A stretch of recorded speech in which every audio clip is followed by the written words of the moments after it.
आज हम करेंगे 11th क्लास की पॉलिटिकल साइंस का सेकंड लेसन भारतीय संविधान में अधिकार। भारतीय संविधान क्या है, उसमें क्या क्या शामिल होता है, संविधान की आवश्यकता क्यों है, ये जो जितने भी बातें हैं ये हमने इसका जो फर्स्ट लेसन था अध्याय 1 में उसके बारे में पढ़ा था। अब हम देखेंगे भारतीय संविधान में अधिकार कौन कौन से मिले हैं, अधिकारों का क्या महत्व है, क्या भारतीय संविधान में अधिकार जो नागरिकों को दिए गए हैं क्या वास्तविकता में लोग उनका प्रयोग कर पाते हैं।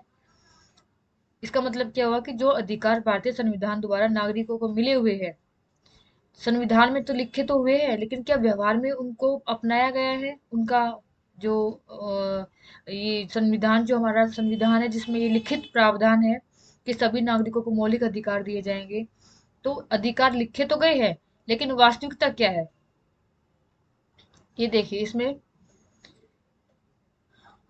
इसमें जो ये पूरा जो लेसन है इसमें जो मेन मेन पॉइंट है उसको मैंने अंडरलाइन किया है, जो इम्पोर्टेंट है वो मैंने अंडरलाइन किया, उसको तो मैं आपको एक्सप्लेन करूंगी, समझाऊंगी अच्छे से। उसके अलावा जहां मुझे लगेगा कि आपको समझाना जरूरी है या जो इम्पोर्टेंट है जो अंडरलाइन किया उसके अलावा वो मैं आपको बताऊंगी, क्योंकि ये लेसन काफ़ी बड़ा है और इसकी जो मैंने वीडियो बनाई है वो 40 से 45 मिनट की मैं बनाऊंगी इसको। तो ज़्यादा नहीं इसमें एक एक मतलब पूरा लेसन में एक एक शब्द एक एक लाइन का मतलब आपको बताऊंगी, लेकिन जहां मुझे लगेगा कि बताना जरूरी नहीं है उसको रीडिंग ना करके मैं आपको वैसे समझा दूंगी। देखिए, सबसे पहले क्या है परिचय। संविधान हमें केवल सरकार के विभिन्न अंगों की संरचना और उसके परस्पर अंतर संबंधों के बारे में ही नहीं बताता, जैसा कि हमने पिछले अध्याय में पढ़ा। हमने क्या पढ़ा पिछले अध्याय में कि संविधान हमें क्या बताता है कि हमारे संविधान हमारी जो सरकार है उसके कौन कौन से अंग है, सरकार किन किन से मिलके बनेगी, कौन कौन सी संस्थाएं हैं, जैसे हमने पढ़ा था विधानमंडल कानून बनाती है, कार्यपालिका कानूनों को लागू करती है, न्यायपालिका न्याय देने का काम करती है। हमारी जो सरकार है उसके जो प्रतिनिधि है उनको हम सार्वभौमिक वयस्क मताधिकार मतलब हम अपने वोट के द्वारा उनको अपने जो हमारे प्रतिनिधि हैं उनका चुनाव करते हैं। उसके बाद हमने देखा कि संविधान वह दस्तावेज है जो सरकार की शक्तियों पर अंकुश रखकर एक ऐसी प्रजातांत्रिक व्यवस्था की स्थापना करता है जिसमें सभी व्यक्तियों को कुछ अधिकार प्राप्त होते हैं। उसके बाद हमने उसमें क्या पढ़ा था फर्स्ट लेसन में कि संविधान क्या है, वो एक ऐसा दस्तावेज है जो सरकार की अंकुश मतलब होता है रोक लगाना, जो सरकार की जो शक्ति है उस पर अंकुश मतलब सरकार अपनी मर्जी से अपनी मनमानी नहीं कर सकती, उसको उन कानूनों का पालन करके चलना पड़ेगा जो संविधान में लिखे गए हैं। तो इसका मतलब क्या हुआ कि संविधान क्या है, एक ऐसा दस्तावेज है जो सरकार की शक्तियों पर मतलब जैसे पहले जमाने में क्या होता था, आज के जमाने में सरकार है, हमारे प्रतिनिधि हमारे नेता हमारे ऊपर शासन करते हैं। पहले राजा के पास सारी शक्तियां होती थी तो उसकी शक्तियों पर कोई अंकुश नहीं था। इसका मतलब क्या हुआ कि वो मनमानी शक्तियों का प्रयोग करता था, उसका जो मन करता था वो अपनी शक्तियों का प्रयोग जनता से करवाता था। तो ऐसे में जब सारी शक्तियां एक ही आदमी के पास आ जाती है, एक ही व्यक्ति के पास होती है, तो वो उन शक्तियों का गलत उपयोग भी करता है, स्वेच्छाचारी हो जाता है, अत्याचार करता है। लेकिन संविधान क्या है, वो एक ऐसा दस्तावेज है जो सरकार की शक्तियों पर अंकुश मतलब सरकार की शक्तियों पर रोक लगाता है, क्योंकि सरकार अपने आप या अपनी इच्छा से कोई काम नहीं कर सकती, उसको संविधान में जो नियम कानून बना रखे हैं उसके अनुसार शासन करना होता है। एक ऐसी प्रजातांत्रिक व्यवस्था की स्थापना करता है। प्रजातांत्रिक मतलब प्रजातंत्र, प्रजा मतलब जनता, तंत्र मतलब शासन। तो प्रजातांत्रिक शासन वो शासन होता है जो जनता का शासन होता है, जैसे कि भारत में प्रजातांत्रिक व्यवस्था है। इसका मतलब क्या हुआ, भारत में जनता का शासन है, जनता ही अपने वोट के द्वारा अपने नेताओं को चुनती है और वही हमारे ऊपर शासन करते हैं। इस अध्याय में हम भारतीय संविधान में निहित मौलिक अधिकारों का अध्ययन करेंगे। इस लेसन में हम क्या पढ़ेंगे, भारतीय संविधान में जो हमें मौलिक अधिकार दिए गए हैं उनके बारे में पढ़ेंगे। और भारतीय संविधान में जो मौलिक अधिकार है वो संविधान के तीसरे भाग में दिए गए हैं। हमारे संविधान का जो तीसरा भाग है उसमें मौलिक अधिकारों के बारे में बताया गया है। अब आता है कि मौलिक इस अध्याय में हम क्या क्या देखेंगे। सबसे पहले तो हम पढ़ेंगे कि भारतीय संविधान कौन कौन से मौलिक अधिकार प्रदान करता है। अब हमने ये देखा कि भारतीय संविधान मौलिक अधिकार देता है नागरिकों को, लेकिन वो मौलिक अधिकार है कौन कौन से वो देखेंगे। फिर अगर कोई हमारे मौलिक अधिकारों को हमसे छीनता है तो हम उसको कैसे बचा सकते हैं, कैसे सुरक्षित रख सकते हैं मौलिक अधिकारों को, उसका अध्ययन करेंगे। मौलिक अधिकारों की रक्षा करने में न्यायपालिका की क्या भूमिका है, और मौलिक अधिकार और जो राज्य के नीति निर्देशक तत्व हैं उनमें क्या अंतर है, इसके बारे में हम देखेंगे। अधिकारों का महत्व, जो अधिकार है वो हमारे लिए महत्वपूर्ण क्यों है, इसमें दो एग्जाम्पल दिए हैं। एक दिया है 1982 के एशियाई खेलों से पहले निर्माण कार्य के लिए सरकार ने कुछ ठेकेदारों की सेवाएं ली। 1982 में खेल होने थे, एशियाई खेल होने थे। तो जब खेल होता है कहीं पर भी किसी भी देश में, तो उससे पहले क्या होता है, जहां पर भी खेल खेला जाएगा उस जगह पर निर्माण कार्य किया जाता है। जैसे भारत में कॉमनवेल्थ के जब गेम हुए थे, उससे पहले बहुत सारे फ्लैट, उसके आसपास इमारतें बनी थी, वो स्टेडियम भी पूरा बनाया गया था उसके हिसाब से। तो ऐसे ही जब कोई खेल की व्यवस्था, जब कोई खेल किसी देश में खेला जाता है तो उससे पहले काफी तैयारियां करनी होती है। तो 1982 में एशियाई खेल खेलने से पहले निर्माण कार्य, कंस्ट्रक्शन का काम किया गया था। उसके लिए क्या किया था, सरकार ने कुछ ठेकेदार थे, उनकी सेवाएं ली थी। अनेक फ्लाईओवर बनाए जाते हैं, तो फ्लाईओवर और स्टेडियम का निर्माण करना था।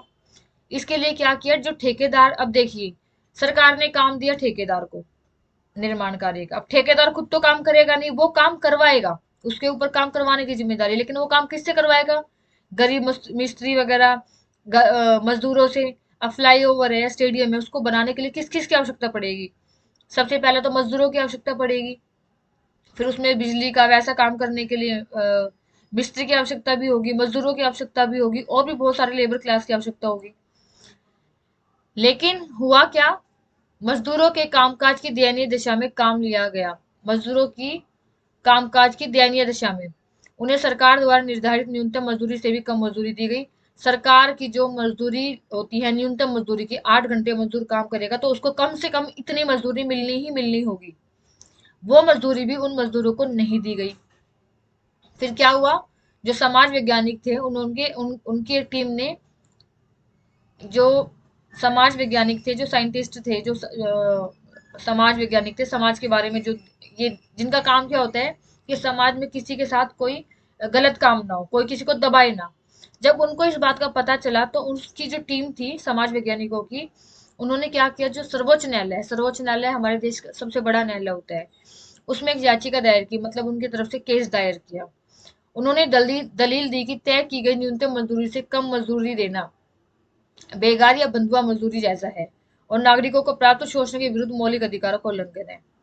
अब जब उन्होंने उनके बदले केस दायर किया, याचिका दायर की, तो उन्होंने अपने पक्ष में क्या कहा, समाज वैज्ञानिकों ने, कि किसी भी व्यक्ति को अगर उसके काम से कम मजदूरी दी जाती है तो ये उसके ऊपर अत्याचार करना है। शोषण के विरुद्ध जो मौलिक अधिकार हमें संविधान में दिया गया है, हमारे 6 मौलिक अधिकार हैं, उनमें से एक मौलिक अधिकार है शोषण के विरुद्ध मौलिक अधिकार। इसका मतलब होता है अगर किसी को कम मजदूरी दी जाती है, उसको जबरदस्ती किसी से काम कराया जाता है, तो वो व्यक्ति न्यायालय की शरण ले सकता है।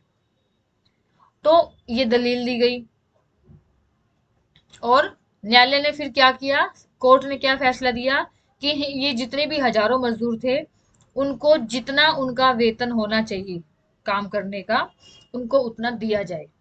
तो उनकी सुनवाई हुई ना। ये तो आ गया एक एग्जाम्पल। अब आता है दूसरा। मचल लालूंग को जब गिरफ्तार किया गया तो वह 23 वर्ष का था।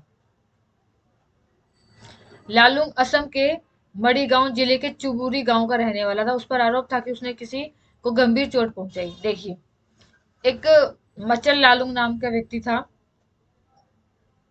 जिसकी जो उम्र थी वो 23 साल की थी। वो असम का रहने वाला था। उस पे क्या आरोप था कि उसने किसी को मारा है, मतलब गंभीर चोट पहुंचाई है। जब मुकदमे की सुनवाई की गई तो ये माना गया कि वो व्यक्ति मानसिक रूप से अस्वस्थ है, मतलब थोड़ा उसका मेंटली वो अपसेट है, उसके जो मानसिक रूप से वो, मतलब नॉर्मल नहीं है वो व्यक्ति। और उसको एक चिकित्सा के लिए, उसके इलाज के लिए, उसको लोकप्रिय गोपीनाथ बोरदोलोई अस्पताल है, उसमें उसको एक कैदी के रूप में भर्ती करा दिया। उसका इलाज कराने के लिए, उसको इलाज कराने के लिए तेजपुर के लोकप्रिय गोपीनाथ बोरदोलोई अस्पताल, उसमें एडमिट करा दिया। वहां पे उसका इलाज किया गया। डॉक्टरों ने 2 बार, जो जेल अधिकारी थे 1967 और 1996 में, उनको चिट्ठी भेजी कि वो अब स्वस्थ है और उस पर मुकदमा चलाया जा सकता है। उसका इलाज किया गया। उसके बाद जो डॉक्टर थे उन्होंने जेल अधिकारी को 2 बार चिट्ठी भेजी जो लालूंग है वो अब सुबह से उस पर मुकदमा चलाया जा सकता है, लेकिन किसी ने भी उस पर ध्यान नहीं दिया। लालूंग न्यायिक हिरासत में बना रहा। मतलब क्या हुआ, लापरवाही की उस पे किसी भी ने भी ध्यान नहीं दिया कि वो अब ठीक हो गया या उस पर मुकदमा चलाया जा सकता है। वो न्यायिक हिरासत में ही जेल में ही रहा वो अब 2005 में जेल में छोड़ा गया और उसकी आयु अब हो चुकी थी 77 वर्ष। इसका मतलब क्या हुआ, वो 54 साल तक हिरासत में रहा और 54 साल में एक बार भी उसके तरफ से कोई मुकदमा नहीं लड़ा गया। जब राष्ट्रीय मानव अधिकार जो लोगों के अधिकारों के लिए जो आयोग बनाई जाती है, जो राष्ट्रीय मानव अधिकार आयोग है, जब उन्होंने क्या किया, बंदियों जो जेल के कैदी थे उनका जब निरीक्षण किया, तब उसको जाके वहां से आजाद होने का मौका मिला। अब खुद सोचो आप कि कोई आदमी, अब मान लो उस पर एक अपराध था कि उसने किसी को चोट पहुंचाई है, उसके बाद उसको ये माना गया कि वो मानसिक रूप से ठीक नहीं है, उसका इलाज भी हो गया, उसके बाद भी इतनी लापरवाही की अधिक जो डॉक्टर है उन्होंने 2 बार वहां चिट्ठी भेजी, फिर भी किसी ने उस पर ध्यान नहीं दिया। अब इतनी लापरवाही के ऊपर उसकी जो सजा भुगतनी पड़ी वो किसको भुगतनी पड़ी, लालूंग को।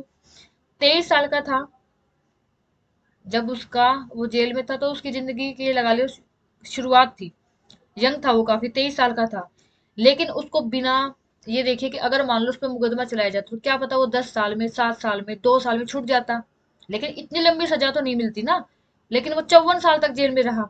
जब वो आया जेल के बाहर तो वो बूढ़ा हो चुका था, 77 साल का, जिंदगी का अपना सारा जो उसने अपने जीवन का ज्यादातर समय उसने जेल में बिताया।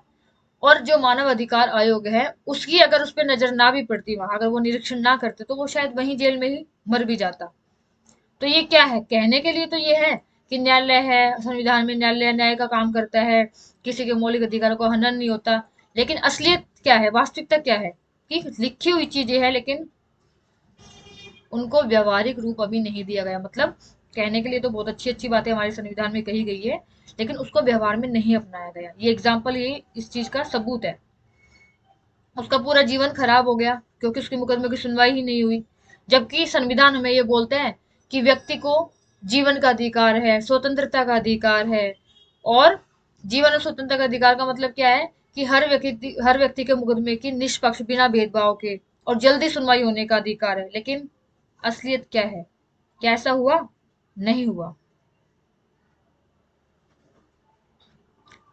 अब ये कार्टून भी देखिए साथ साथ। ये क्या कहते हैं, अगर लालू धनी और ताकतवर होता तब क्या होता? यदि निर्माण करने वाले ठेकेदार के साथ काम करने वाले लोग इंजीनियर होते तो क्या होता? क्या उनके साथ भी अधिकारों का इसी तरह से हनन होता? अगर लालू की जगह कोई पैसे वाला आदमी होता या समाज का कोई ताकतवर आदमी होता तो क्या तब भी उसके साथ ऐसे होता? उसको भी इतने साल जेल में रहना पड़ता, उसके भी मुकदमे की सुनवाई नहीं होती? नहीं, ऐसा नहीं होता। और ठेकेदार ने गरीब मजदूर जो बेचारे पढ़े लिखे नहीं है, जिनको अपने अधिकारों का ज्ञान नहीं है, उनको ये भी नहीं पता कि तुम्हारे साथ गलत हो रहा है, तुम केस कर सकते हो, उनको किसी बात की नॉलेज नहीं है, तो बेचारे मजदूर जैसा उनको दे रहे हैं, काम ज्यादा कर रहे हैं, वेतन कम मिल रहा है, लेकिन आवाज नहीं उठा रहे।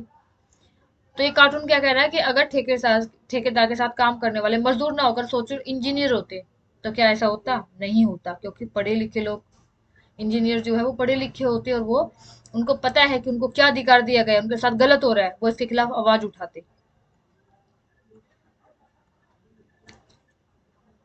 तो इसमें ये जो 2 उदाहरण दिए गए हैं, इन दोनों उदाहरणों को, मतलब ये एग्जाम्पल देने का मतलब क्या है कि आपको ये समझाया गया है कि जो हमें मौलिक अधिकार दिए गए हैं उनका भी किस तरीके से उल्लंघन होता है। अब है अधिकारों का घोषणा पत्र। इन दोनों उदाहरणों से अधिकारों और उन्हें लागू किए जाने का महत्व पता चलता है। इसलिए अधिकतर लोकतांत्रिक देशों में नागरिकों के अधिकारों को संविधान में सूचीबद्ध कर दिया जाता है। प्रजातंत्र में यह सुनिश्चित होना चाहिए कि व्यक्तियों को कौन कौन से अधिकार प्राप्त है जिन्हें सरकार सदैव मान्यता देगी। संविधान द्वारा प्रदान किए गए और संरक्षित अधिकारों की ऐसी सूची को अधिकारों का घोषणा पत्र कहते हैं। अतः अधिकारों का घोषणा पत्र सरकार को नागरिकों के अधिकारों के विरुद्ध काम करने से रोकता है और उसका उल्लंघन हो जाने पर उपचार सुनिश्चित करता है। इसका मतलब क्या है कि सबसे पहला तो जो भी लोकतांत्रिक देश होते हैं, जैसे भारत है, तो भारत में लोकतंत्र है, तो भारत लोकतांत्रिक देश हो गया। तो किसी भी लोकतांत्रिक देश में सबसे पहले तो जो नागरिकों को अधिकार दिए गए हैं वो लिखे होने चाहिए, सूचीबद्ध, मतलब उसकी एक पूरी लिस्ट होनी चाहिए, लिखे होने चाहिए। लोगों को भी पता होना चाहिए मेरा ये मौलिक अधिकार है, अगर मुझे मेरे साथ कोई गलत करता है, मेरे अधिकारों को मुझसे छीनता है, तो मैं क्या कर सकता हूँ, उसको भी जागरूक होना चाहिए। उसके अलावा संविधान नागरिकों के अधिकारों को किससे संरक्षित करता है? नागरिक के अधिकारों को किसी अन्य व्यक्ति या निजी संगठन से खतरा हो सकता है। ऐसी स्थिति में व्यक्ति को सरकार द्वारा सुरक्षा प्रदान किए जाने की आवश्यकता होती है। यह जरूरी है कि सरकार व्यक्ति के अधिकारों को सुरक्षा प्रदान करने के लिए प्रतिबद्ध हो। इसके अतिरिक्त सरकार के विभिन्न अंग, विधायिका, कार्यपालिका, नौकरशाही, न्यायपालिका अपने कार्यों के संपादन में व्यक्ति के अधिकारों का हनन कर सकते हैं। इस पूरे पैराग्राफ का मतलब क्या है? अधिकारों का घोषणा पत्र, कि हमारे प्रजातांत्रिक देश में प्रत्येक व्यक्ति को कुछ मौलिक अधिकार दिए होते हैं। संविधान में वो लिखित रूप में है। इसको अधिकारों का घोषणा पत्र कहते हैं। हमारे क्या अधिकार है और किन अधिकारों का उल्लंघन होने पर हम क्या कार्रवाई कर सकते हैं, उसके लिए हमें जागरूक होना चाहिए। हमारे अधिकारों को सुरक्षित करने की जो जिम्मेदारी वो हमारी सरकार के ऊपर है। इसलिए हमारी सरकार के विभिन्न अंग, विधानमंडल, कार्यपालिका और न्यायपालिका इस उद्देश्य की पूर्ति करते हैं। तो देखिए, मैं आपको साथ साथ क्वेश्चन बताती चलूंगी, जो जो क्वेश्चन आपके बनते हैं।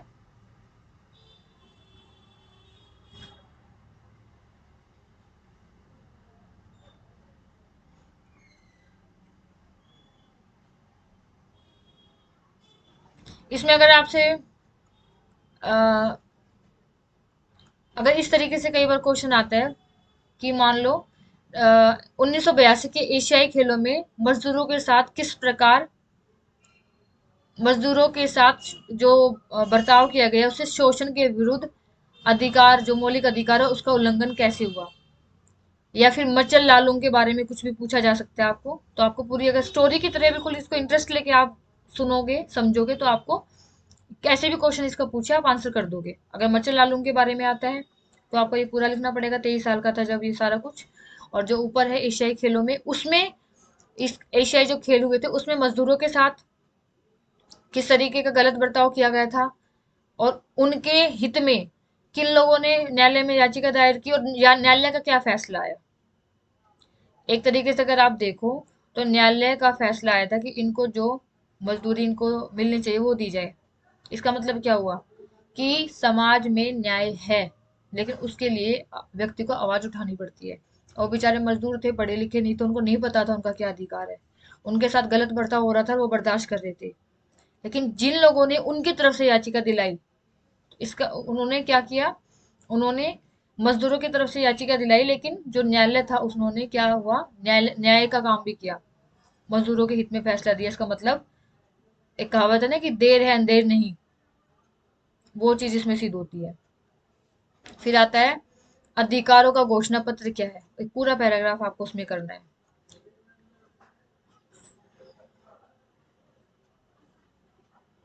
भारतीय संविधान में मौलिक अधिकार, देखिए कार्टून भी देखो आप एक बार। मैं समझ गया, अधिकारों का घोषणा पत्र उस वारंटी कार्ड की तरह है जो हमें टीवी या पंखे खरीदने पर मिलता है ना?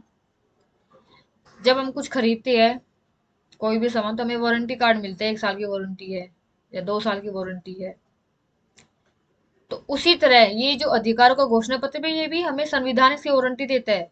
इसका मतलब क्या है कि अगर हम हमें भारत के संविधान में भारत में रहने वाले लोगों को मौलिक अधिकार मिला है, तो हम उसकी गारंटी कौन देता है? संविधान देता है कि हम अगर भारत में रह रहे हैं, हम भारत के नागरिक हैं, तो हमें ये मौलिक अधिकार मिलेंगे ही मिलेंगे। फिर आता है भारतीय संविधान में मौलिक अधिकार। देखिए 1928 में ही मोतीलाल नेहरू, हमारे नेता जो थे, 1928 में मोतीलाल नेहरू समिति थी एक, उन्होंने अधिकारों के एक घोषणा पत्र की मांग उठाई थी।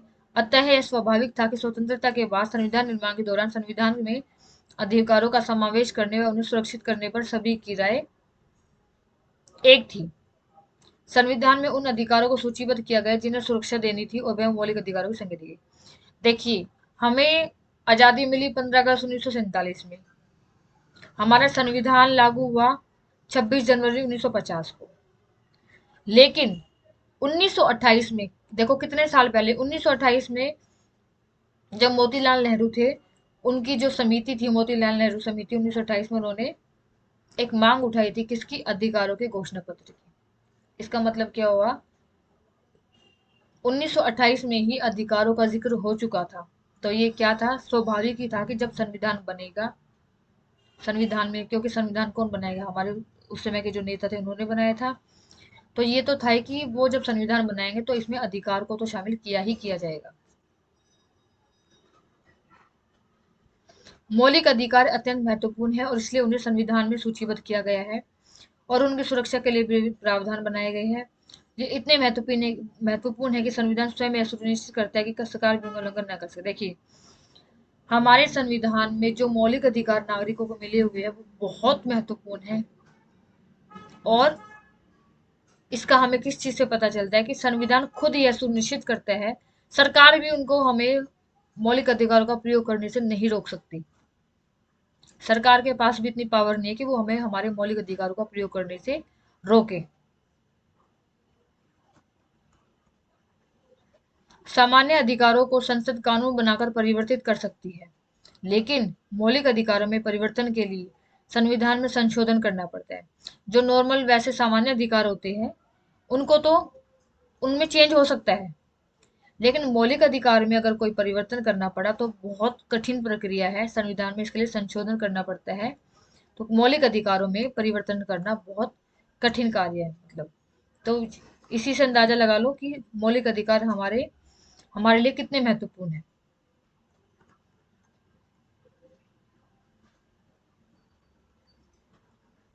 उसके बाद हमें ये एग्जाम्पल दिया एक दक्षिण अफ्रीका का। दक्षिण अफ्रीका के संविधान में अधिकारों का घोषणा पत्र, ये अभी हम साथ साथ भारत के बारे में देख रहे हैं तो दक्षिण अफ्रीका का भी देख लेते हैं। दक्षिण अफ्रीका का संविधान दिसंबर 1996 में लागू हुआ। देखिए, हमारा संविधान लागू हुआ 26 जनवरी 1950 को और दक्षिण अफ्रीका में संविधान लागू हुआ दिसंबर 1996 को। इसे तब बनाया और लागू किया गया जब रंगभेद वाली सरकार के हटने के बाद दक्षिण अफ्रीका गृह युद्ध के खतरे से जूझ रहा था। ये जो संविधान बना दक्षिण अफ्रीका में जब बना था, जब, क्योंकि आपको पता है दक्षिण अफ्रीका में रंग भेद, नस्लीय जो भेदभाव होता है रंग के आधार पर, बहुत ज्यादा किया जाता था। जब ये खत्म हुआ और तो क्या हुआ कि देश में ही बहुत सारे लोगों में, मतलब ये देश के अंदर ही युद्ध छिड़ गया। ऐसे समय पे ये लागू किया गया था। दक्षिण अफ्रीका के संविधान के अनुसार उसके अधिकारों का घोषणा पत्र दक्षिण अफ्रीका में प्रजातंत्र की आधारशिला है। यह नस्ल, लिंग, गर्भधारण, वैवाहिक स्थिति, जातीय, सामाजिक मूल, रंग, आयु, अपंगता, धर्म, अंतरात्मा, आस्था, संस्कृति, भाषा और जन्म के आधार पर भेदभाव वर्जित करता है। क्योंकि ये जो देश था इसमें बहुत ज्यादा भेदभाव होता था नस्ल के आधार पर, तो इसने तो बिल्कुल संविधान जब बनाया तो इस चीज पर पूरा ध्यान दिया। किसी भी तरीके का, चाहे जाति के आधार पर, भाषा के आधार पर, रंग के आधार पर, लिंग के आधार पर, नस्ल के आधार पर, आयु के आधार पर, भाषा के आधार पर, संस्कृति के आधार पर, किसी भी अधिकार आधार पर भेदभाव नहीं होगा बिल्कुल भी। और ये कुछ अधिकार इसमें जो नए नाम है, गरिमा का, निष्ठा का, ये कुछ अधिकार इसमें मौलिक अधिकार शामिल किए।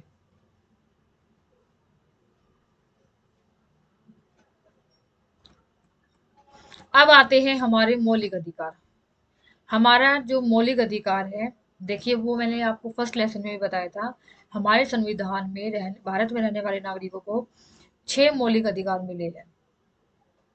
पहले मौलिक अधिकार जब संविधान बनाया था, संविधान निर्माता ने, तो मौलिक अधिकारों की कुल संख्या 7 थी। समानता का अधिकार, स्वतंत्रता का अधिकार, शोषण के विरुद्ध अधिकार, धार्मिक स्वतंत्रता का अधिकार, शिक्षा और संस्कृति का अधिकार, संपत्ति का अधिकार भी था और संवैधानिक उपचारों का अधिकार। टोटल 7 थे। फिर क्या हुआ, संपत्ति का जो अधिकार था वो हटा दिया। अब वो मौलिक अधिकार नहीं है, वो कानूनी अधिकार है। अब मौलिक अधिकार हमारे 6 है। पहला मौलिक अधिकार है समता का अधिकार। समता मतलब होता है समानता। इसका मतलब क्या है कि देश में रहने वाला हर व्यक्ति के साथ बराबरी का, समानता का बर्ताव किया जाएगा, चाहे कोई किसी भी धर्म का है, किसी भी जाति का है, किसी भी वंश का है, उसके साथ किसी भी तरह का कोई पक्षपात नहीं किया जाएगा। समानता मतलब सब समान होंगे। जैसे ये देखिए, बहुत अच्छे तरीके से इसमें टेबल बना रखी है। मौलिक अधिकार, ये देखिए पहला मौलिक अधिकार है समानता का अधिकार। उसमें क्या क्या आएगा? कानून के समक्ष समानता, मतलब कानून की नजर में सब समान है। कानून सबकी समान संरक्षण, कानून सबकी समानता से रक्षा करेगा। धर्म, वंश, जाति, लिंग, इस किसी भी आधार पर भेदभाव नहीं किया जाएगा। दुकान, होटल, कुएं, तालाब, स्नान घाट, सड़क, इनमें सबको प्रवेश की अनुमति होगी। रोजगार के अवसरों में जो पढ़ा लिखा है उसको रोजगार मिलेगा, उसके साथ कोई भेदभाव नहीं होगा। छुआछूत का बर्ताव नहीं किया जाएगा किसी भी जाति के साथ। और उपाधियों का अंत। उसके बाद आता है समानता का अधिकार के बाद स्वतंत्रता का अधिकार। स्वतंत्रता मतलब आजादी का अधिकार। व्यक्तिगत स्वतंत्रता का अधिकार में क्या आएगा? हमें भाषण देने की आजादी है, शांतिपूर्ण ढंग से अपना सभा करने की आजादी है, संगठित इकट्ठे होने की आजादी है, देश में ही कहीं पर भी आने जाने की आजादी है, किसी भी देश नहीं सॉरी भारत के किसी भी हिस्से में बसने की आजादी है, हम अपना कोई भी काम कर सकते हैं, कोई भी व्यापार कर सकते हैं।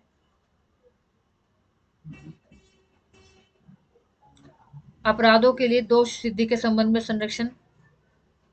अपराधों के लिए अगर अपराध जो है मतलब किसी भी अपराधी के लिए दोष अगर सिद्ध हो जाता तो उसके संबंध में भी संरक्षण है। जीवन की रक्षा और दैहिक स्वतंत्रता, हमें अपने जीवन की रक्षा करने का अधिकार है, हमें पढ़ने का अधिकार है। अभियुक्त और सजा पाए लोगों के अधिकार, हर व्यक्ति के अपने अधिकार है।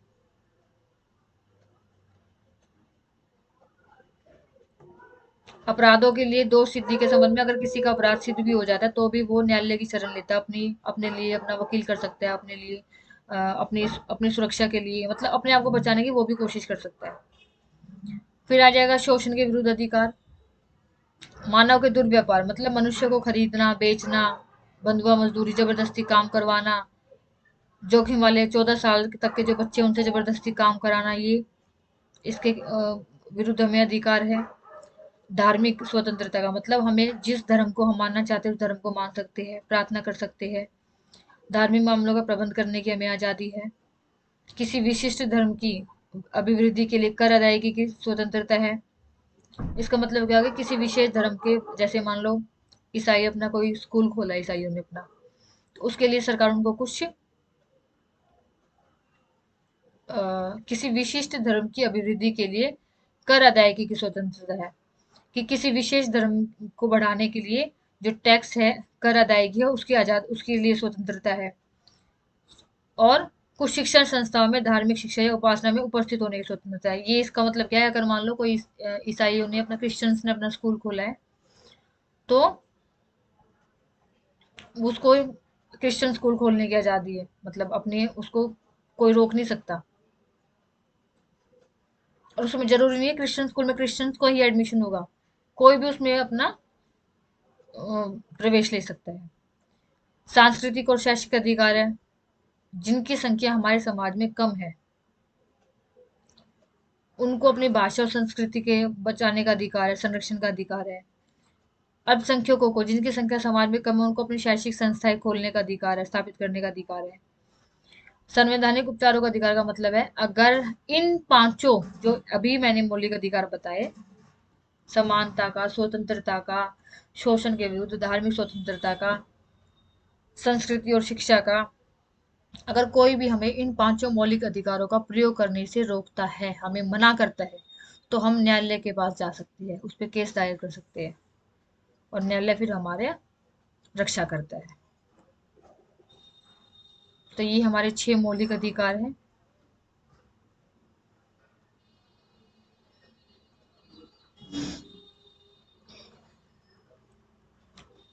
ये जो मौलिक अधिकार है इनके नाम से ही आप इनको याद कर सकते हैं। जैसे नाम है समानता, पहला मौलिक अधिकार समानता का है तो मतलब सबको समान मानने से संबंधित होगा। स्वतंत्रता का है तो आजादी का होगा। शोषण के विरुद्ध है तो शोषण के विरुद्ध अधिकार, तो इसमें क्या होगा? किसी के साथ कोई शोषण ना किया जाए, जबरदस्ती काम ना कराया जाए, इसका होगा। धार्मिक स्वतंत्रता मतलब धर्म के संबंध में क्या क्या आजादी है, पढ़ने शिक्षा के संबंध में क्या क्या आजादी है, सांस्कृतिक और शैक्षणिक अधिकार, शिक्षा के संबंध में क्या अधिकार है, और संवैधानिक उपचारों का अधिकार।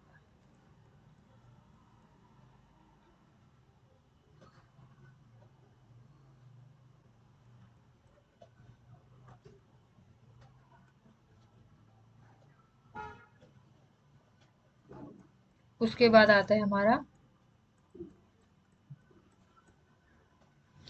आर्टिकल 21, काफी इंपॉर्टेंट है, कई बार इसी आर्टिकल से क्वेश्चन आ जाता है। ये अधिकार क्या है कि किसी भी व्यक्ति को उसके जीवन से वंचित नहीं किया जाएगा। इसका मतलब क्या है, किसी भी व्यक्ति को उसके जीवन से वंचित नहीं किया जाएगा। जीवन और दैहिक स्वतंत्रता का संरक्षण, किसी व्यक्ति को उसके प्राण या दैहिक स्वतंत्रता से विधि द्वारा स्थापित प्रक्रिया के अनुसार ही वंचित किया जाएगा, अन्यथा नहीं। ये मैंने आपको एक्सप्लेन कर ही दिया है सारे मौलिक अधिकार।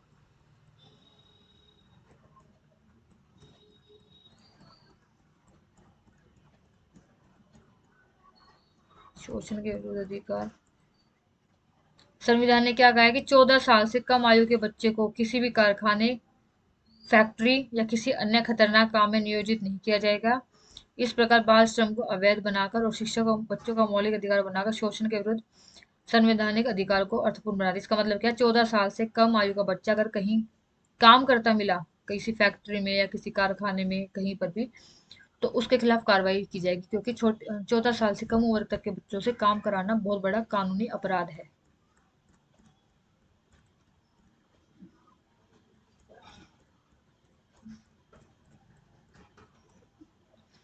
ये जो संवैधानिक लास्ट वाला जो हमारा मौलिक अधिकार है, जिसके बारे में मैंने आपको बताया था, अगर हमें कोई पांचों मौलिक अधिकार जो ऊपर दिए गए हैं, समानता का अधिकार, समान स्वतंत्रता का अधिकार, शोषण के विरुद्ध अधिकार, धार्मिक स्वतंत्रता का अधिकार, अल्पसंख्यकों की शिक्षा और संस्कृति का अधिकार, अगर कोई हमें इन पांचों मौलिक अधिकारों को प्रयोग करने से रोकता है, जैसे मान लो मुझे एक ही अपने ही देश में कहीं पर भी बसने का अधिकार है, लेकिन कोई मुझे वहां, मैं किसी जगह पे जाकर रह रही हूँ, कोई मुझे मना करता है, मुझे भाषण देने का अधिकार, कोई मुझे रोकता है, कोई धर्म के आधार पर मेरे साथ पक्षपात करता है, तो इसका मतलब क्या होगा कि वो गलत है, हमारे मौलिक अधिकारों को हनन हो रहा है, तो हम उसके खिलाफ कार्रवाई कर सकते हैं, न्यायालय की शरण ले सकते हैं, जिसको बोला है संवैधानिक उपचारों का अधिकार। और न्यायालय क्या करता है, अलग अलग केस की सुनवाई में अलग अलग रिट का प्रयोग करता है, आदेश का प्रयोग करता है, जो इस प्रकार है। जैसे बंदी प्रत्यक्षीकरण, नाम से समझिए, बंदी को हमारे सामने पेश करो, बंदी प्रत्यक्षीकरण। इसके द्वारा क्या होता है, अगर किसी व्यक्ति को गलत तरीके से गिरफ्तार किया गया है, तो अगर वो न्यायालय की शरण लेता है, तो न्यायालय क्या आदेश देगा कि इस व्यक्ति को मेरे सामने प्रस्तुत करो, वो पूरे मामले की छानबीन करेगा कि क्या उसकी गलती थी या उसको वैसे ही गिरफ्तार किया गया है। अगर न्यायालय को ये लगता है कि उस व्यक्ति की गलती नहीं थी, उसने कोई अपराध नहीं किया, फिर भी उसको गिरफ्तार किया है, तो वो उसको छोड़ने का भी आदेश दे सकता है, रिहा करने का।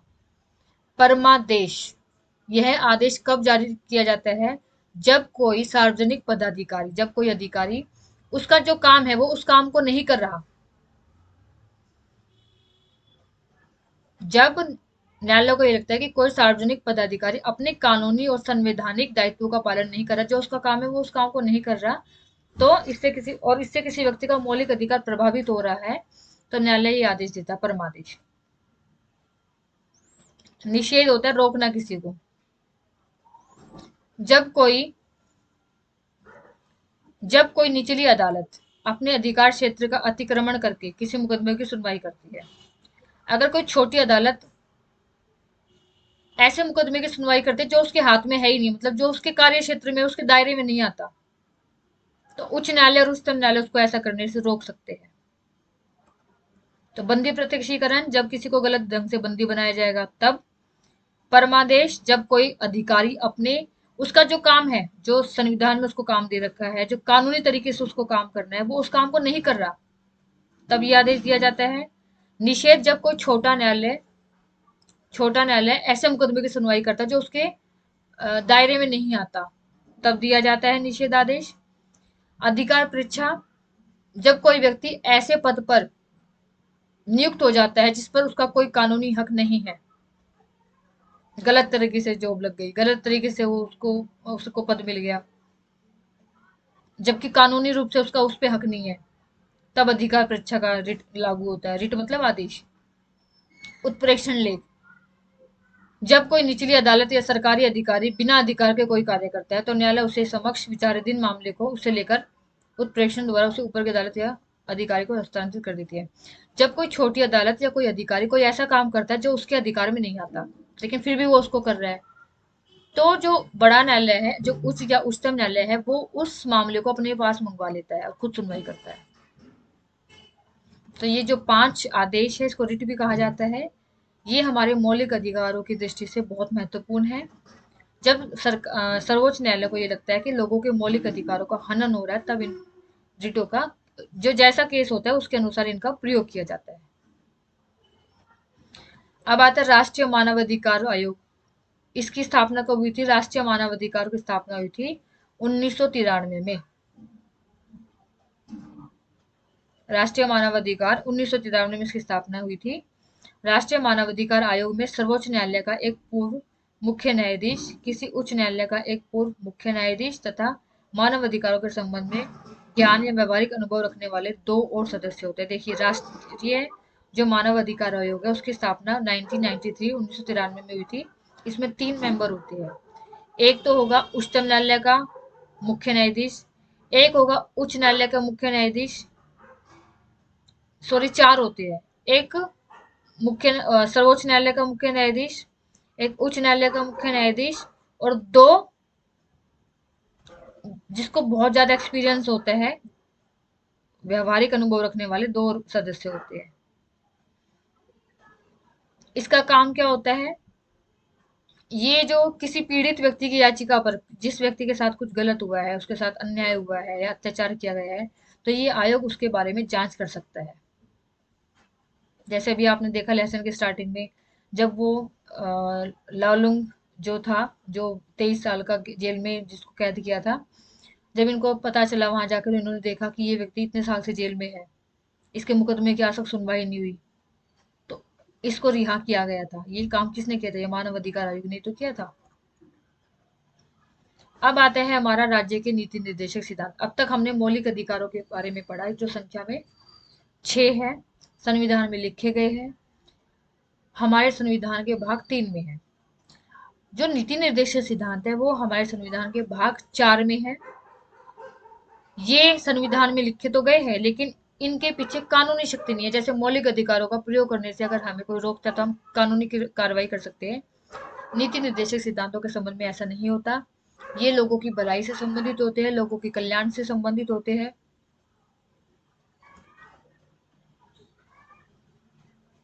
जैसे जमीनी उन्मूलन कानून, जमींदारी उन्मूलन कानून, बैंकों का राष्ट्रीयकरण, फैक्ट्री अधिनियम, न्यूनतम मजदूरी, कुटीर और लघु उद्योगों को बढ़ावा देना, अनुसूचित जाति और जनजातियों को उन्नयन के लिए आरक्षण करना, मतलब ये अच्छी चीजें होती है, इसकी लोगों की भलाई की जाए।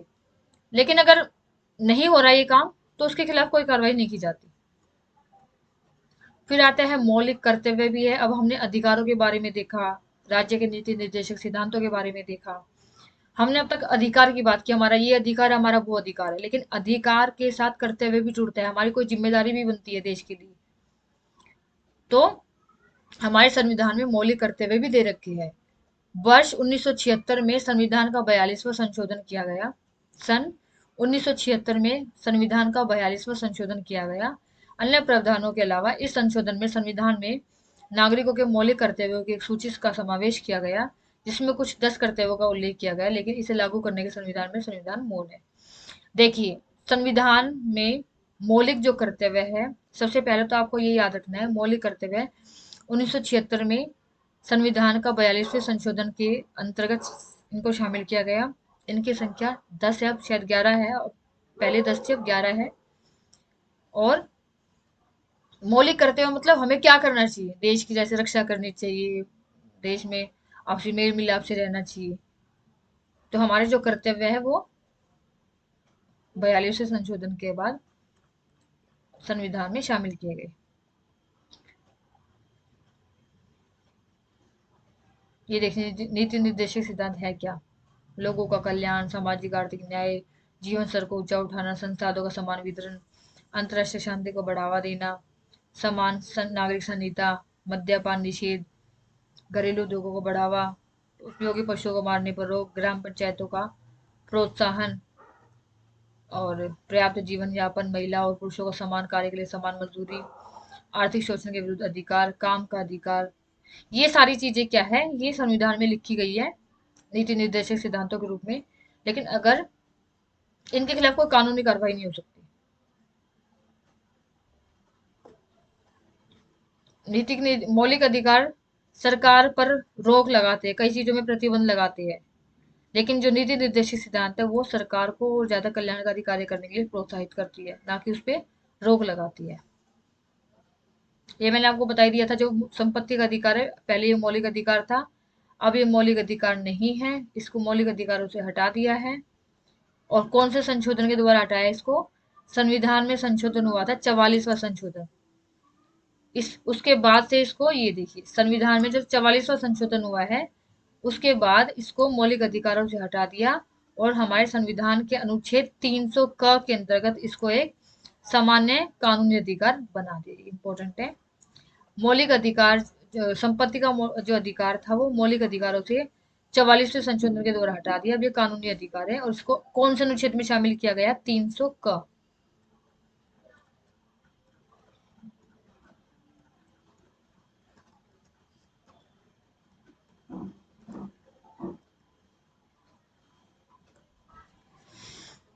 तो इस लेसन में हमारे कौन कौन से क्वेश्चंस बनते हैं? सबसे पहले तो आपको सारे मौलिक अधिकार याद होने चाहिए अच्छे से, बिल्कुल। मौलिक, इसमें क्वेश्चन आता है इस लेसन में ज्यादातर, मौलिक अधिकारों के विषय में बताइए। 6 के 6 मौलिक अधिकार, हर एक के बारे में आपको पता होना चाहिए। नीति निर्देशक सिद्धांत क्या है, मौलिक अधिकारों और नीति निर्देशक सिद्धांतों में क्या अंतर है, उसके अलावा मौलिक कर्तव्य को कब शामिल किया गया, कौन से संशोधन के द्वारा शामिल किया गया, 44वां संशोधन किससे संबंधित है, ये सारे हमारे इसमें क्वेश्चंस बनते हैं।